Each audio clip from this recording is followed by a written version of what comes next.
53 million pesos. Let that number sink in for a moment.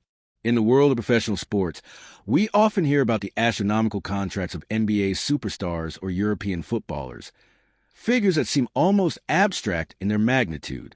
But when we bring that scale down to the individual, gritty, gladiatorial world of professional tennis, and specifically to a 19-year-old athlete from the Philippines, that number represents a seismic shift. We are not just talking about a good season. We are witnessing the arrival of the Philippines' first genuine tennis multimillionaire. Welcome back to the channel. Today, we are breaking down a historic financial and athletic milestone that has sent shockwaves through the Asian sporting community. Eala has officially shattered the glass ceiling, not just in rankings, but in revenue. The reports are in, and the numbers are staggering. For the 2025 season alone, Eala has banked over $907,000. That is more than 53 million Philippine pesos in prize money in a single calendar year. To put that in perspective, she has effectively tripled her income from the previous year. This is what is being called the golden harvest. But this story isn't just about the money. It is about how she got it, the giant she had to slay to earn it, and why this financial war chest guarantees that Philippine tennis will never be looked at the same way again. We are diving deep into the math, the matches, and the methodology behind Eala's record-breaking year. Let's get into it. To truly understand the magnitude of this achievement, we have to look beyond the headlines and scrutinize the trajectory. In professional tennis, success is a brutal meritocracy. You eat what you kill. There are no guaranteed contracts, no benchwarmer salaries. You only get paid if you perform. And in 2025, Eala didn't just perform. She dominated the business side of the sport by cracking the code of the WTA hierarchy. We need to start with the raw data. In 2024, Eala was already a rising star, pulling in approximately $289,000. That is a respectable figure for a developing pro, enough to keep the lights on and the travel funded. But 2025 was a different beast entirely. We saw a mesmerizing leap to over $907,000. That is a 300% increase in revenue year over year. This financial explosion didn't happen by accident. It was a direct result of a calculated, high-risk, high-reward strategy, the bold entry into top-tier tournaments. The narrative center of this financial windfall is undoubtedly the Miami Open. If you follow tennis, you know that the Miami Open is often referred to as the fifth Grand Slam. It is a WTA 1000 event, meaning the competition is ferocious, the stakes are sky-high, and the prize money is life-changing. Eala's run to the semifinals in Miami was not just a Cinderella story. It was a bank heist. She didn't just scrape by. She dismantled the establishment. We are talking about victories over giants. She took down Jelena Ostapenko, a powerhouse hitter. She defeated Madison Keys, an American favorite with massive weapons. But the crown jewel of that run, and perhaps the biggest reason for her financial spike, was her victory against IGA Swiatek. Defeating a world number one and multi-time Grand Slam champion is the kind of resume builder that echoes an eternity.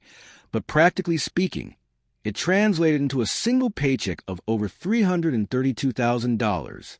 That is nearly 18 million pesos from just 2 weeks of work. That single tournament check was larger than her entire earnings from the previous year combined. However, we have to contextualize this. Why does a semifinal in Miami pay so much?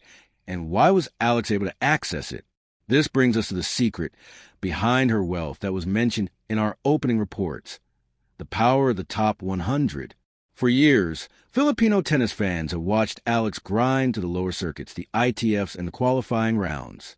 The qualifying rounds are the graveyard of tennis dreams.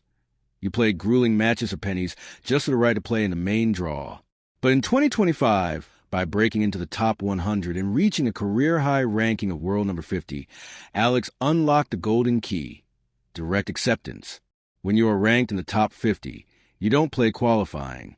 You walk straight into the main draws of the Australian Open, the French Open, Wimbledon, and the U.S. Open.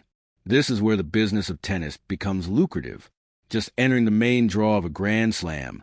Even if you lose in the very first round, guarantees a player between $80,000 to $100,000. By playing in all 4 majors this year, Alex secured a massive financial baseline. She essentially guaranteed herself hundreds of thousands of dollars simply by maintaining her ranking. This is a golden harvest concept in action. The hard work of getting to the top 50 pays dividends by granting access to the tournaments where the prize pools are deepest. Let's look at the WTA prize money leaders list. Placing 74th on this global list is a historic anomaly for a Southeast Asian player. The list is dominated by Americans, Europeans, and seasoned veterans.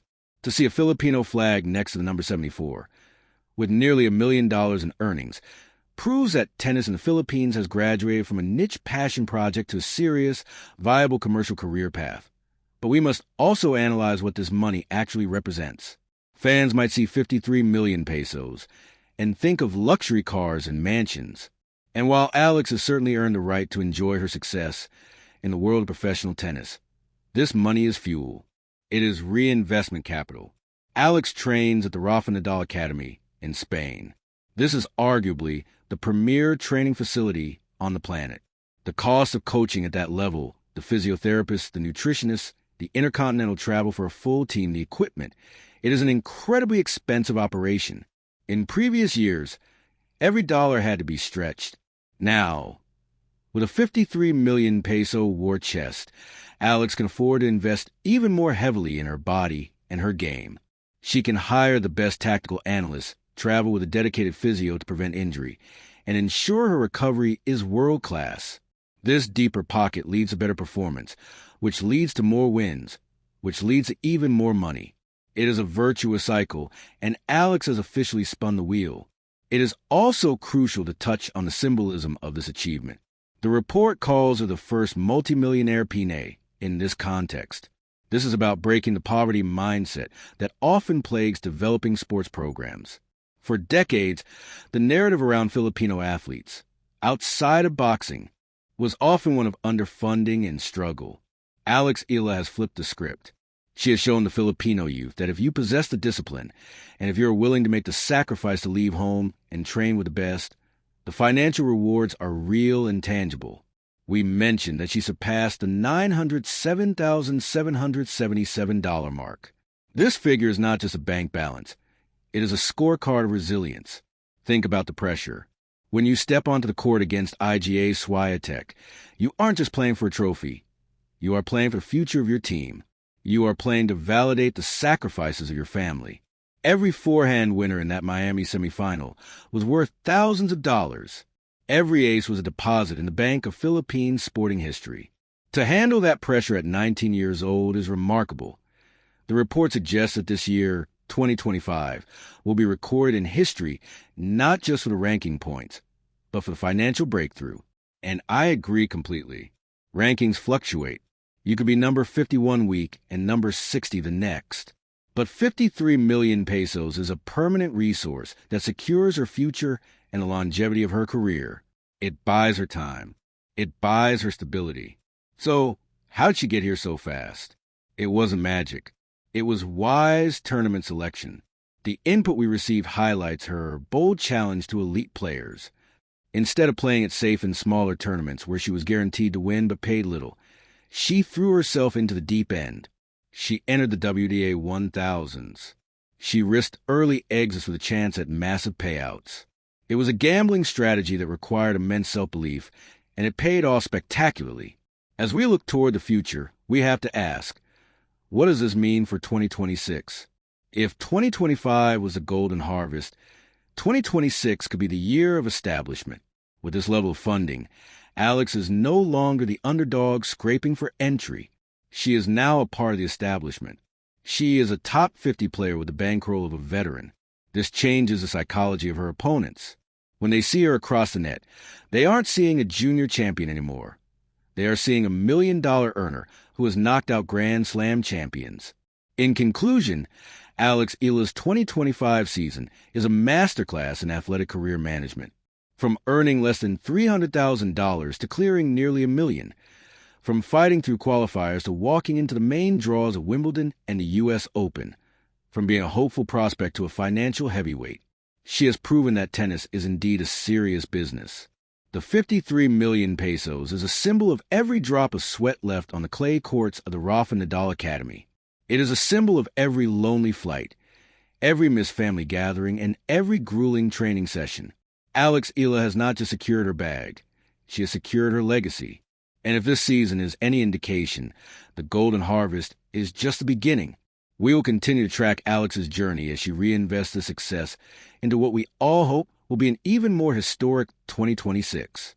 Thank you for tuning in to this deep dive.